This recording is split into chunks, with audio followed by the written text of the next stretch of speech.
After that long flight, I was super tired the rest of the day. Just because it's legal doesn't mean it's smart enough or safe enough. You're going to get some degree of decompression illness, whether you recognize it or not. You can't let your guard down.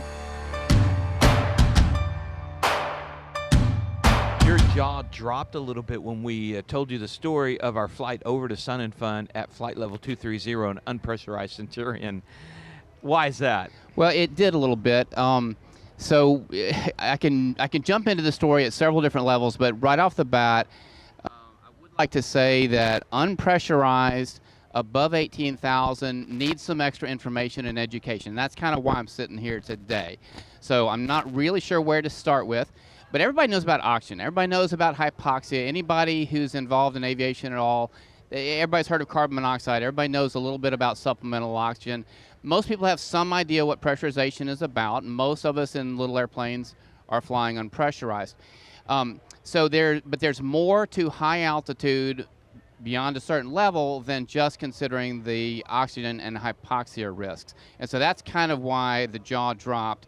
Not just hypoxia, but there's some pressure-related risks too that people are often not quite aware about. Well, let's talk about that for a minute. I did feel I was, by the way, I was on pulse oximeter the whole time and everything else. So, and I was always good with mine. My crewman, who was the pilot flying, I was monitoring him. He didn't have a good seal, but he started to get hypoxic. But the thing is that after that long flight up there, I was super tired the rest of the day. Why is that? So, all right, so jet lag or fatigue or headache or just I'm not quite sharp is one of the side effects of spending some time either at hypoxic levels or at low atmospheric pressures. And the two combined will definitely give you some more of that. The first thing, though, I do want to congratulate you both. You were following the rules. You were wearing masks. You were wearing oxygen. You had done your homework. You were using a pulse oximeter. You were following the regulations. That's great. But as with many things in aviation, just because it's legal doesn't mean it's smart enough or safe enough. There's some extra to do, and that's kind of what I'm hoping to get into.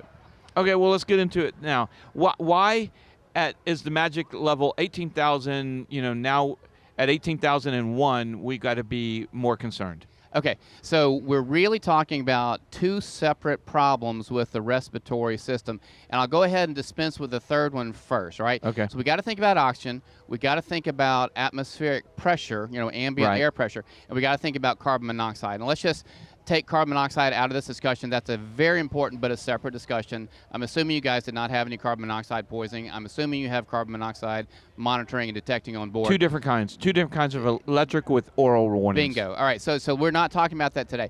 And then again, quickly just to kind of talk about hypoxia, supplemental oxygen of whatever type, nasal cannula, nasal mask, loose mask, tight-fitting mask, pressure suit, whatever, supplemental oxygen will overcome an oxygen deficit given the right circumstances.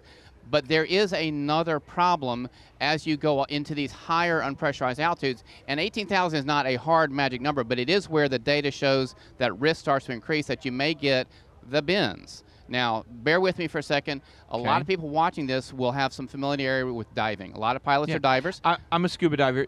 So how do the bends come into play here? Okay. Explain that to me. So the physiology is the same, all right? So let's talk about the bends for a second. I'm going to take you underwater first, and then we'll go up high. If you think about what happens in scuba diving, you're taking a normal human being, healthy lungs, you're breathing air that's compressed in a tank as you descend down below the surface. You get an extra atmosphere for every 30 some odd feet of. So by the time you might have 400% pressure. So if you've got, 80% nitrogen, 20% oxygen, you're breathing, 360% or whatever the number is. That's a good way to look at it. So the way the percentages of oxygen and nitrogen stay the same. Oxygen 21%, nitrogen 78%. The percentages don't change. So now every breath you're getting, 300% nitrogen. You're getting nitrogen under pressure, and that's the whole point. The nitrogen bubbles are nitrogen gas is harmless to you. We're breathing it right now. But and it's also dissolved in your bloodstream and all your tissues.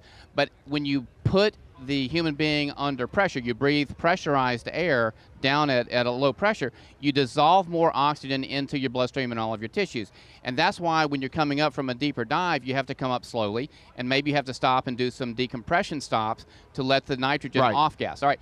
It's the same. So enough about diving, because this is the exact same physiology, the exact same process that happens if you fly from sea level or Denver, wherever you're taking off from. You fly from ground level and you get up to very high altitudes. The faster you get to higher altitudes, the more at risk you are for having some of this same aviation decompression sickness. It's ADCS, okay? And the same thing can happen, particularly if let's say you're in a light sport that has a turbocharged or turboprop engine, and you've got a climb rate of 2,000 feet a minute all the way well into the 20s. Wow. You might get from ground level to flight level 250 much faster than you guys did in your 210, and that extra shorter speed, right, the extra speed actually puts you at higher risk, because you're not giving nitrogen a chance to off gas naturally. All right, you may develop some bubbles. That's good to know, because I've always like, oh man, I wish we could get a better climb rate, and in the winter we do, but I need to just be patient and let that. We can take our time getting to the flight levels. So it's a very good answer. We have excellent dive tables that come from the U.S. Navy and other organizations from way back in the early 1900s about how to do this underwater. Right. We don't have comparable climb tables, but the concept is very similar. If you go up in altitude rapidly, you're less likely to have nitrogen bubbles come out and give you the bends. Now, the reason why 18,000 and 25,000 are interesting numbers is because the data on this is pretty solid. It comes in large part from the gliding community, because a lot of gliders can ride these waves into incredibly high altitudes. And of course, gliders are unpressurized. And then also from the military. So we have some good data that shows that aviation decompression illness is really not much of a risk below an 18,000 foot level, just kind of no matter what the circumstances are. And above that is when the risks start to increase, and they increase kind of ongoing, and the higher you go, the more the risk gets more severe. And it turns out that the break points are kind of 18 for risk starts, and 25 for if you spend any time at 250 unpressurized, you're going to get some degree of decompression illness, whether you recognize it or not. Oh, wow. And every bit higher you go, your risk of having a more severe illness becomes much, much greater. So it multiplies. It's a very fast-moving curve. And keep in mind that we could be talking about some headache or joint pains or funny skin sensations, or we could be talking about a stroke. I mean, there are variations of what decompression illness can do to you that range from mild to life-altering. Some of the early U-2 pilots and SR-71 pilots, if you dig into the history of some of those early super high flights, they didn't have all their pressurization issues worked out, and some of those pilots suffered permanent incapacity and were never able to fly again. Oh, wow. And we have some similar stories from the gliding world, where gliders who have not really been fully aware of these risks have done some extremely high flights, and they've suffered pretty badly. So it's less of an issue in typical certificated GA planes that are going to have whatever climb rate they're going to have, but we're more worried about kind of these newer, really capable, lighter planes with very powerful. They have a higher thrust-to-weight ratio. It's more like being a fighter pilot. Right. And again, some of this data comes from the U.S. military, unpressurized fighter pilots who may have a combat launch from ground level to who knows how high. And we can talk about there are really kind of two ways to prevent the development of decompression illness in that scenario. Well, let's talk. Yeah, because our audience isn't probably going to jump in a fighter and go up to flight level 250 in 10 seconds. But what for me in my 210, what is a dangerous time interval from ground to flight level? So that's a good question, and the answer is you probably can't get there fast enough, no matter. So the 210, I'm okay. 210, you're okay. Okay. And same with the Seneca, same with a Bonanza or whatever. Yeah. So it's really it's not the classic GA planes where. Okay. It's more the high performance new stuff that's been coming out. Or if you're flying even your 210 or a Seneca, the POH may list a service ceiling of 25,000, right? And a lot of guys don't spend any time up there. But if you do, if you've maintained your airplane and you like a cross-country flight at 250, if you spend some meaningful time up there, then your risk does go up, even in an older aircraft. It doesn't have to be all about the ascent rate. Right, and our ceiling I think is 27,000. I've never been there. Right.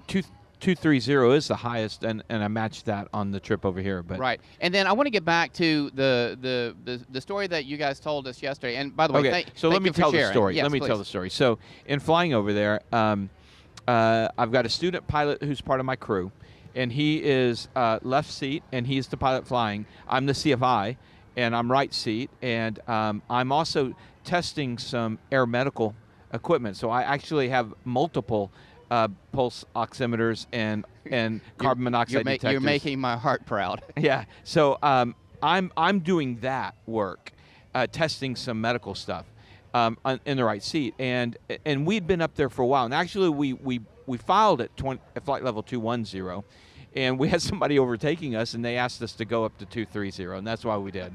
So we went up to 230 and love that tailwind because we're heading east, and all of a sudden, it's been a while, and I noticed my pilot flying.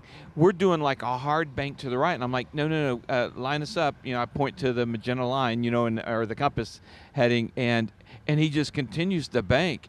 My plane, and I gave in that moment. How did he look to you? I didn't look at his face. I didn't have time for that. I was grabbing the yoke and I was grabbing the pulse oximeter, the finger one, and throwing it to him, saying, "I want to know your reading right now," and I took the plane.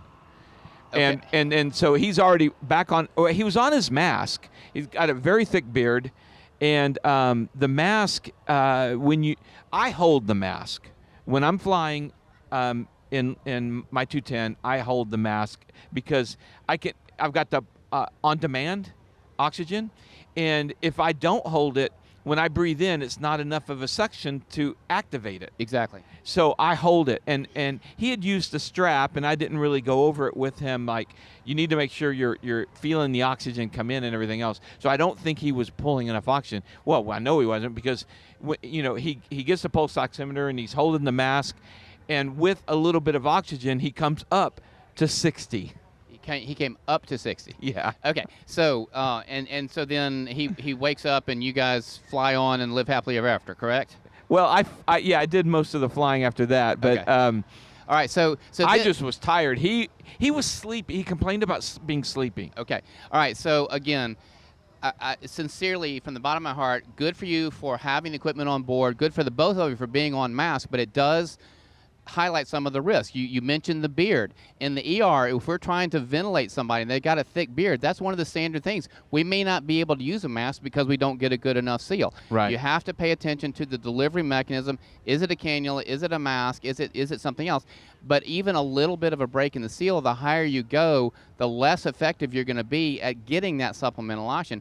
And in your case, I'm quite confident that his temporary incapacitation or near incapacitation was from hypoxia. Absolutely. This is not a case of the decompression that we're talking about earlier, but this is such a pure example of glad you guys aren't a statistic, and this is how some of these statistics happen, because one of the problems with hypoxia, when it sets in, you become less concerned. You're less aware. Yeah, you're euphoric. You're euphoric. You feel like everything's fine. You stop caring about making good decisions. You don't recognize the problem is there. So I'm in a 30-degree bank at 23,000 feet, and I'm fine. Yeah. And so it is such a good lesson for everybody watching this, for that pilot, for you, for all of us. You can't let your guard down. You need constant monitoring. If you're the higher risk situation you are, the higher your altitude is, the more you've got to be vigilant about your delivery equipment, about your monitoring, about your contingency plan. What if something goes wrong? And if you're single pilot in that scenario, you might not have Dan Milliken in the right seat to save you. Well, yeah, and as I look at it too, some takeaways from that experience was I did not do a good enough job. If I were to debrief, I did not explain to him proper usage of the mask. And so that's on me for not making sure that he's getting that pulse and everything else from the oxygen dispenser thing. So well, and there is one other thing I can recommend. So the everybody watching this is by now familiar with pulse oximeters. We all learned about them, if you didn't already know, during the COVID pandemic, because everybody's getting the $30 or $40 finger pulse ox from the drugstore, and those are fine. Those are good technology. They do what they're supposed to do, but they're not really particularly well suited for aviation, because you have to remember to put it on. You have to hold fairly still for a while to get a reading. The reading bounces around, and maybe you're in turbulence, and so it's not really a good enough solution for critical oxygen monitoring if you're at higher altitudes. Well, so that's where I would recommend a continuous aviation specific. And what I was testing was a certain kind of aviation pulse oximeter system. Exactly. So the finger one that I had was just as a reference to the other thing that I was using. Good. In addition to that, I've actually been using my Apple Watch, knowing that I don't know how accurate that's going to be, but then when I compare it with the finger pulse oximeter, it's always been pretty much within 0 or 1. So I'm an original Apple geek. My first Apple II Plus was in 1981. Okay. Yeah, so I've been. You got the card, right? I will say that the Apple Watch pulse oximeter is not enough. Okay. Okay. It doesn't give you good Certainly enough, not at the flight levels. Not in the flight levels. It can be accurate. I find that they tend to overestimate. So the Apple Watch reading usually, in my mind, is a little higher than what a true reading is on another device. So I might really be at 85 and it's saying I'm at 88. Yeah, it's usually off by a few points. It's erring on the wrong side. I believe that and I don't have data on that one, but that's my personal experience. And then also, we don't have a way to capture Apple's data on a continuous basis and use it for some passive. And here's the point I'm trying to get at. The more inherent risk the situation, the more it calls for continuous monitoring, passive monitoring, and active alerting, rather than, oh, I got to remember to go check and do something. So I really think of it like your engine monitor. I want my engine monitor to flash at me if my turbine inlet temperature is too high. Okay, I want something to flash at me if my pulse ox is too low. And the only way to do that is with an Aviation designed or some other version of a continuous, reliable, real-time pulse ox. It becomes much more important the higher you go. Yeah. Well. That's really good. And what is out there? And I know you work for a company that does that, but I honestly don't know what it is. So tell me about that. Okay, well, I'm here as James Reynolds, MD. Right. But I also work with a company. You can maybe see it on my shirt. It's ITHRA, and I'm very proud of this little company. They're out of Washington. They bring amazing products to market. My real day job, I'm emergency medicine. I do urgent care. I've done hyperbarics. I've done internal medicine. But this is a good chance to scratch my pilot itch and my medical itch, and there's an overlap in those two areas. And this particular company makes products that fit this range of scenarios that we're talking about. It's monitoring, it's feedback, it's adjustment, it's delivery, it's all of these things. ITHRA does make a continuous pulse ox, for example, that you wear either kind of on your forehead or you kind of lay it on your cheek just in front of your ear. And it gives kind of that continuous real-time feedback that you can then either just monitor yourself or pipe into some other application to help alert you when things are going wrong, as an example. I think there are some others out there, but I'm not sure that there's that many of them on the market yet that are really good and solid. Well, and that's what I was testing. I'm testing something that I can't talk about it, but it's coming. I've heard same thing. I've heard a few things that I wouldn't be given permission to say on the air, but watch this space is what I would say to your viewers, because there are more products coming, and the concept is straightforward. I want something touching my skin. Yeah. It's probably not my fingertips, because I need all my fingertips to do stuff. Keep pulling that pulse ox off. So in the ER, we'll put it on an earlobe. We'll put it on a forehead. We'll put it on a toe. I mean, there's different places on the human body you can monitor a pulse ox. There's nothing magic about the fingertips. So just watch for products that have continuous close attachment to the skin and give continuous information. The toe one, that's what I'm going to look for the aviation. There you go. I mean, it won't get in the way of the rudders at all. Well, James, thank you for coming on. If somebody wants to find out about ITHRA, where would they go? ITHRA.com. It's AITHRE. Everybody threw me. Everybody always asks about the pronunciation and where it comes from. It comes from the Greek feminine version of ether, like the ether Oh, out okay, there. yeah. So Ether. Anyway. Ether, okay. Ether.com, and we're at all the air shows. We're at Oshkosh, and we're at Sun and Fun, and then also at glider shows, and also Aero in Europe, and some others as well. The glider stuff is interesting. Yeah, to me. I had not thought about that. The glider tie-in is actually growing. We've made some serious contacts in the glider world, and there's a lot of crossover there, especially as Mosaic comes into force, and a lot of these light sport aircraft are now going up more capable and higher unpressurized. Now all of a sudden the similarities with the gliding world are just that much more obvious. All right, well, thank you so much for coming. Dan, thank you very much. I enjoyed it. All right, thank you guys. Don't forget our sponsors, Flying Eyes. If you go to flyingeyesoptics.com, use our discount code, taking off all caps, one word, you can get 10% off of cool glasses like this. Sunglasses, prescription glasses like I'm wearing, which are progressive because I'm getting a little older. So be sure to go there, use our code. Also, clemensinsurance.net. If you need insurance, Jerry, he saved me about a little over $1,000 when I switched over to him. 67 Design, 67D.com, the best mounts for your airplane, made in the USA. Z-Vision, XEVision.com for the best landing and taxi lights out there. Marshall Protective Services, MPSProtects.com. We'll see you guys later. Outstanding. Thank you.